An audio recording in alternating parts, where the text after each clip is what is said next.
Hey everybody, this is the Sliders Review, and I'm here today to talk to you about The Mandalorian Season 3. I don't talk about The Mandalorian much, very briefly.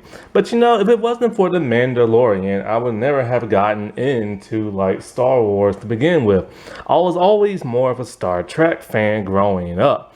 And even though I've seen all the movies in the past and stuff, they really didn't do that much for me. Well, except for when they were just lightsaber action. I love that so much. But and I used to own one on DVD until a friend of mine, it was her birthday, and I didn't have a gift for her, and I knew she liked Star Wars, so I gave her my DVD and stuff.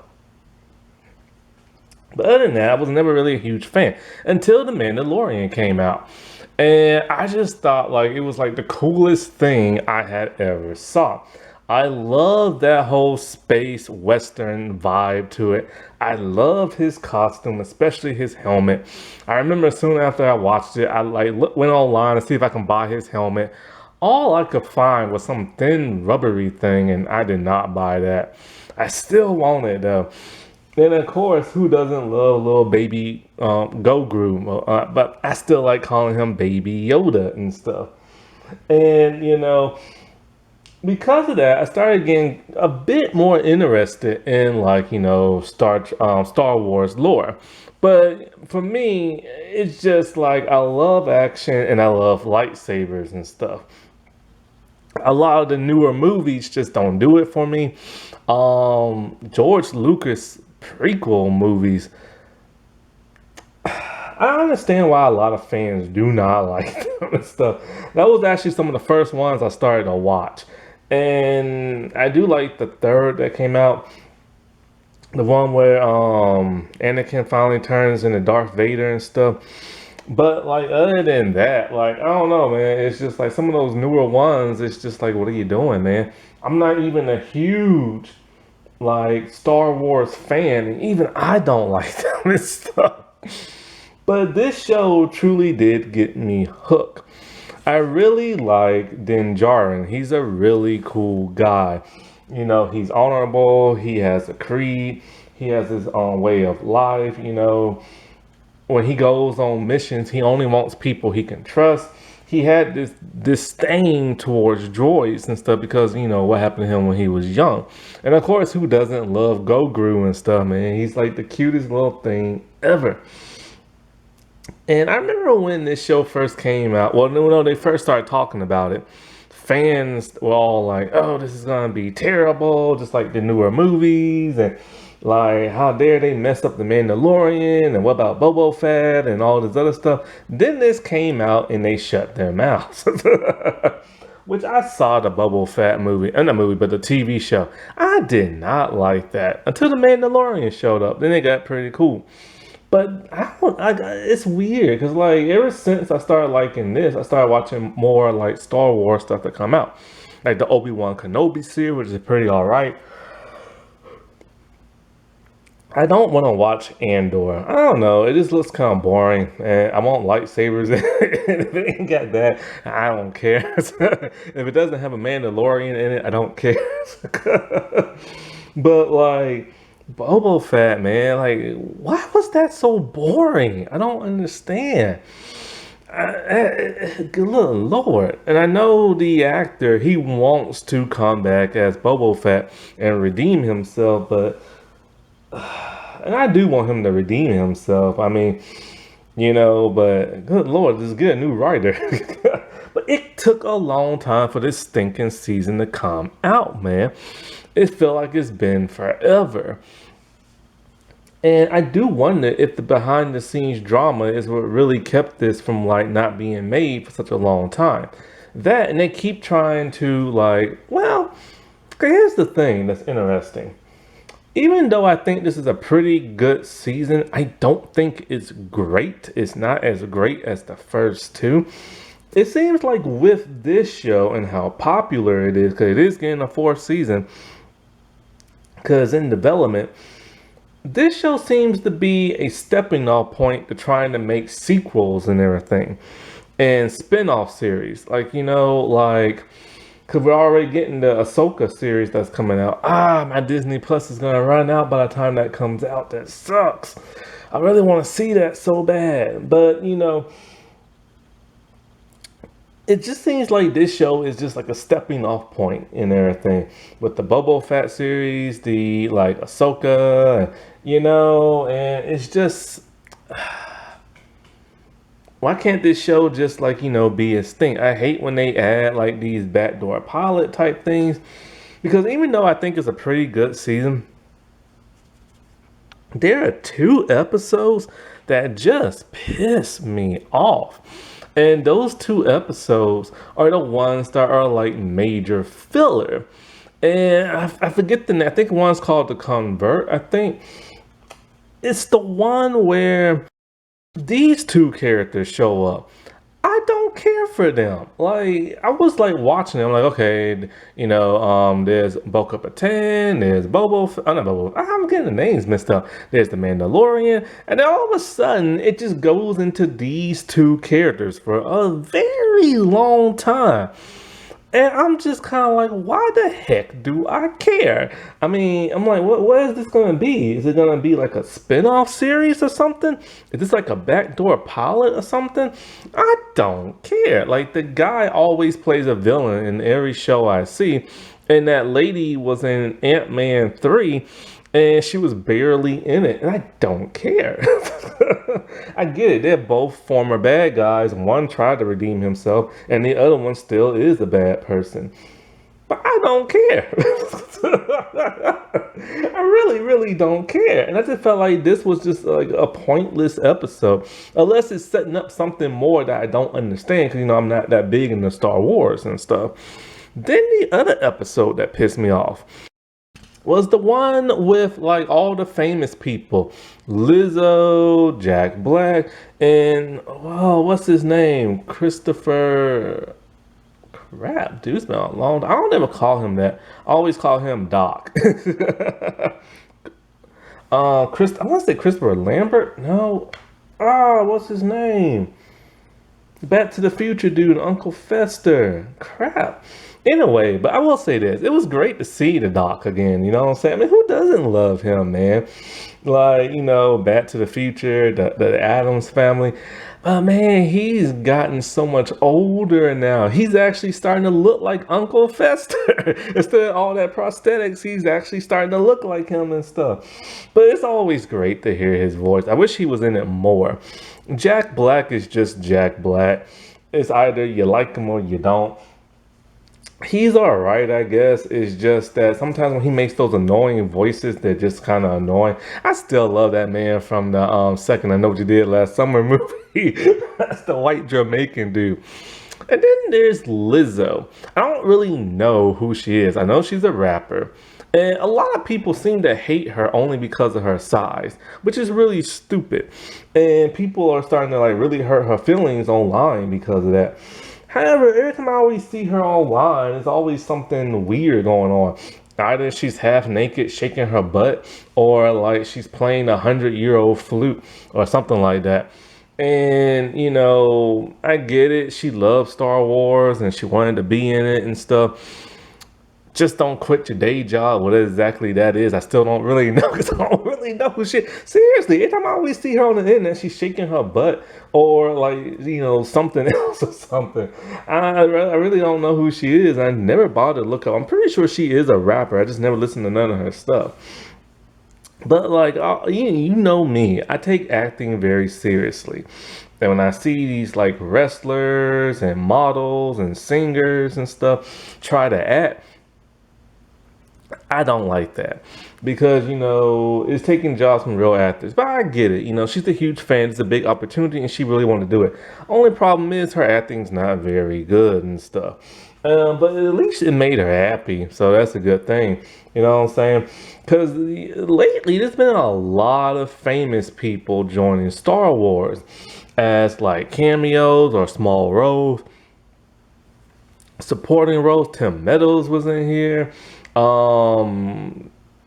Daniel Craig was in one of the movies as a stormtrooper. And I forget the dude from the first season. The dude I think who played Spider-Ham, he was one of the voices, I think. Or somebody famous was. Even Tiger Waititi was in the first season and kinda in this one. He's the what is that? What is it? IG-11, I think it's called. Like he's the voice of that. So a lot more famous people are rolling into Star Wars, which is really interesting because when it first started, there really wasn't that many famous people and stuff, you know? And now everybody's trying to flock to it, which does become very distracting, I have to say. When I saw Tim Meadows, all I could see was Tim Meadows. When I saw these three people in the episode, all I could see is them. And I couldn't see the character they were playing. All I could see is them, you know what I'm saying? And so it does become very distracting and stuff. And I can understand why some people say this is their least favorite season and stuff. Because, you know, like I said before, it's good and everything. It's just not great. But this episode, in my opinion, was just pointless because the droids were like malfunctioning because somebody reprogrammed them with that weird stuff. And for me, it just didn't serve no real good like purpose with the rest of the story. However, one of the things I really did enjoy about this season was that we got to see more Mandalorians and stuff. However, it was strange. See, in the first two seasons, it's all about Din Din and everything. Din Din. And it's like him and Baby Grogu. It's like, you know, they're kind of very similar. He's always on some type of mission. Something involved like Grogu. People want to get their hands on him because he's like, you know, a Jedi in training and stuff. And like, you know, he can like wield the Force, and then the whole dark lightsaber comes into play. And, you know, it's like this Moff Gideon and everything. And it's like, it always kind of like feel very similar to each other. And, you know, he has to like help Grogu teach him like, you know, the lightsaber on it. What I'm talking about. He has to find somebody who can teach him the way of the Force. And, you know, those were always like, you know, the primary like plots of like the first two seasons. But then this season, it kind of changes things. Din Djarin really isn't the main character. Like he still is. But like he's on like a completely different mission that he normally is on. He's on a mission of redemption and everything for taking off his helmet, breaking the creed and everything. Which, by the way, is funny because, you know, Pedro Pascal, who voices this dude, every season at least one time he takes off his helmet. This season he did not. I wonder why he didn't, because that's something he's always been complaining about, you know, like taking off his helmet. He wants people to see what he looks like. And I don't know if it's because of fan backlash, the whole Mandalorian can't take your helmet thing off, or because maybe he was filming something else at that time, because, you know, he is in The Last of Us and stuff.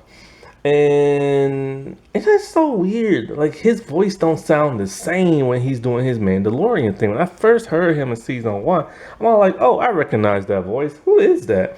Then I'm like, Pedro Pascal, who the heck is that? And it wasn't the voice I thought it was, you know? And so like,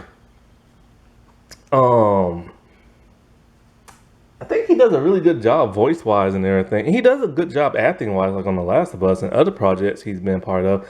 But it's like his voice sounds so different. And instead of like Grogu trying to like learn the way of the Force and everything, now he's, you know, been taken in. And then Djarin wants him to be like a Mandalorian and all this other stuff. And then Djarin really didn't have that many action scenes this season. Normally he's always in the forefront of like action and stuff, but this time he wasn't. And this time he actually got his butt kicked a lot and had to be saved by multiple people, which really made him look weak because he's the star of the show, you know. However, I was really happy to see more Mandalorians and learn more about their way, you know what I'm saying? Because, you know, for somebody like me who's not really all that into Star Wars, it was very fascinating. And, you know, it is called The Mandalorian, so it was great to see this different aspect of them. But it was just still weird knowing that he isn't the main focus of the season. And with Grogu, you know, get a little bit of his more of his backstory about what happened um when the Sith started taking over with the clones and stuff like that. That was a really great action sequence. It went on for a little too long and it should have been broken up, I felt. But it is what it is and stuff. And the last episode, which I think might be just the best episode in the entire series. Normally, the last episode is always great in this show. There was so much action in it, boy. I loved it. I loved it so much.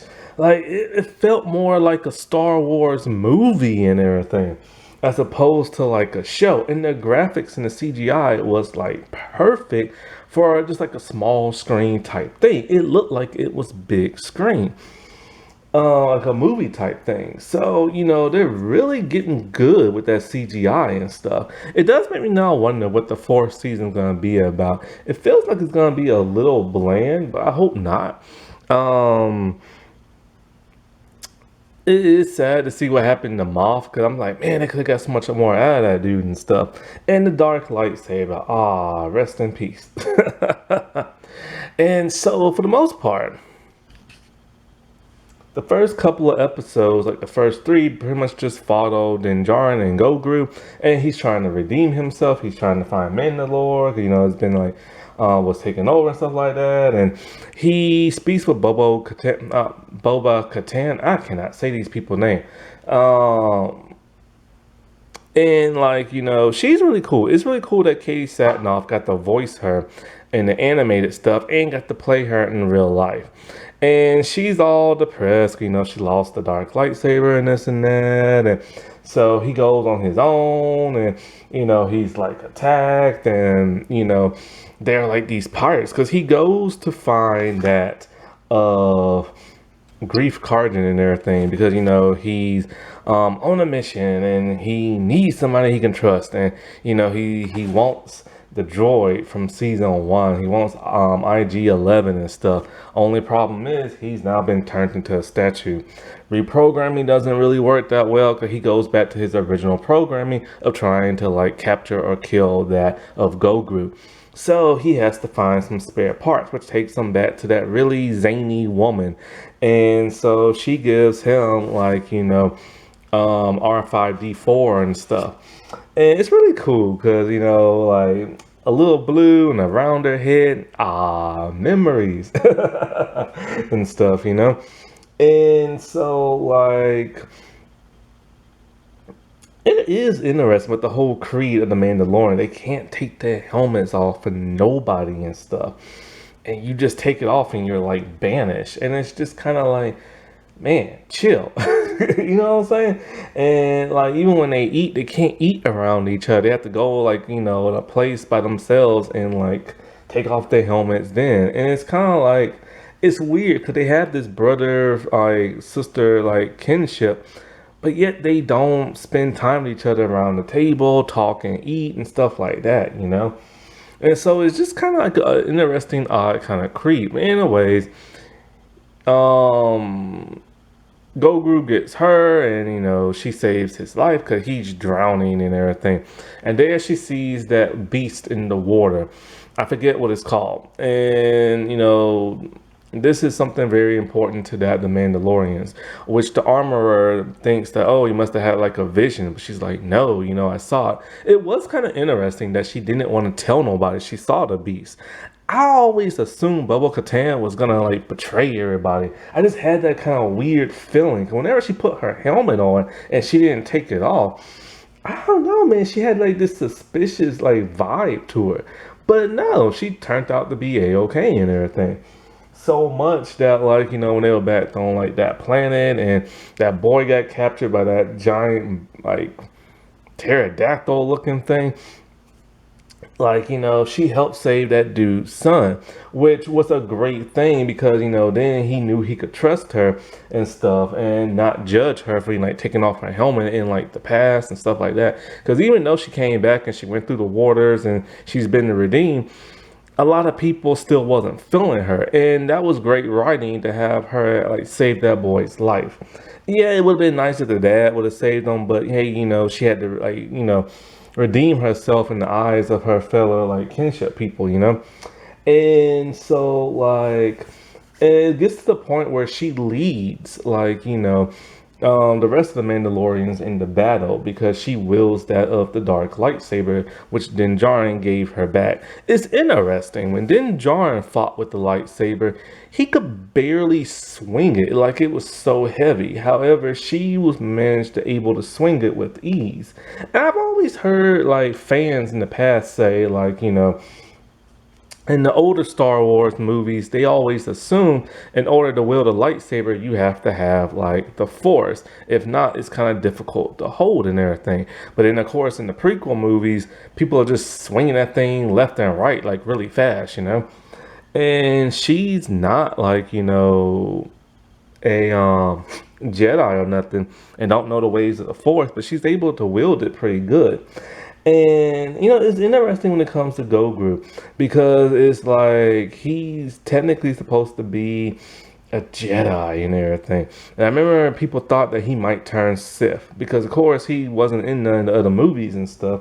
And now he's like, just gonna be a Mandalorian. But that's really interesting that, like, a person who wields the Force is gonna be like a Mando and stuff, But like he's still just in training. He can't take on the full creed because he can't speak, which was the most cutest thing ever. When like IG-12 came in and he's kind of like, just like a walking stroller, and the whole yes, yes, yes thing was just awesome. It reminded me of Daniel Bryan from the WWE and his yes movement and stuff, and the whole no. So I wondered if somebody had that in mind. That was too on the no with the whole yes, yes, yes, and the no, no, no thing. But I really love like how he was able to communicate with that because he never gets to say nothing, so you never truly know how he feels through facial expressions. But it was just cool to hear like those words come out and him express himself. And so like the whole pirate thing, I wish that could have like lasted longer because Kreef, Varga and stuff, like, he was dealing with like the pirates and like, that really just didn't last that long. I wish they could have got more like gumption out of that. But basically the rest of the story after this is just reuniting all the Mandalorians, all the clans and stuff. And Bo-Katan, yeah, Bo-Katan, not Bobo, Bo-Katan, like, she's able to do it with ease. Except for that one dude, she had to whoop his behind. But like all the other people, just like they're like, all right, fine, we'll follow you and all this other stuff. And it's kind of like, I wish she would have to like fight the other members just to like get them on her side or save their life or something like that. And even though I don't mind her being the leader, you would think it should be Din Djarin because it's his show and everything. However, Bo-Katan has been bumped up to a series regular. As for Mercedes, who is Sasha Banks and used to be in the WWE, I keep forgetting that's her. I'm not used to seeing her without like, her multicolored like dyed hair. She never really ever has anything to do other than just stand around, and she barely says anything. And you know how I feel about wrestlers acting, but I can't judge her acting because I don't really know if she can or not. She was in some type of horror slasher type movie that was like direct to streaming that's on Tubi, but I never watched it. And so, like, I really loved the last episode in the space battle, the one-on-one hand-to-hand fights, like the gunslinging, all this stuff in the last episode was just like beautiful. And Moff Gideon, I forgot he was even in the series. The dude didn't pop up towards the end. And so, like,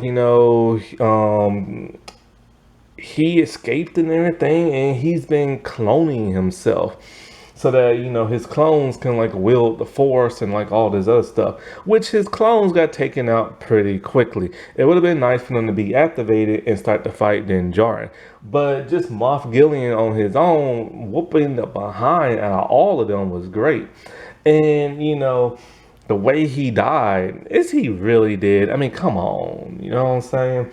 Like, I don't know if I believe he's really dead and stuff. They can't get rid of him, man. He's too great of a character, and the actor's really great. Man, I see this actor in everything. This man literally is in every type of project.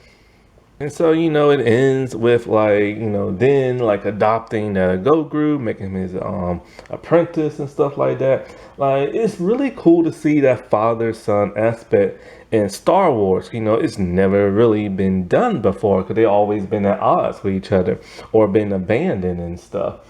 And so, he has his own little home on that planet, far away from everybody, and he wants to start working with that one dude to, get himself back in the swing of things and stuff. So it does make you wonder what the fourth season, how it's gonna play out and stuff. I think John Favreau and whatever Melissa McCarthy's husband name is, they do a really good job with the Mandalorian. Like, even though this season was a bit lackluster in terms of like then not really being like the front and center star and everything, and getting his butt kicked a couple of times and having to be saved, for the most part they don't miss a beat. Like, this is one of the better things on Disney Plus and one of the better Star Wars projects and stuff. Now, I've never watched none of the other animated stuff. I probably should, but I don't know if I want to really, because I'm not really all that much into animation no more because I'm older and stuff now. Unless it's something I watched in the past. But like, I don't know. I just feel like there's so much history to get like used to. It would take so long. So for now, I'm just gonna stick with, like, the live action stuff, and maybe one day I'll bounce around like the animation stuff. Alrighty, well, I'll talk to y'all later. Bye.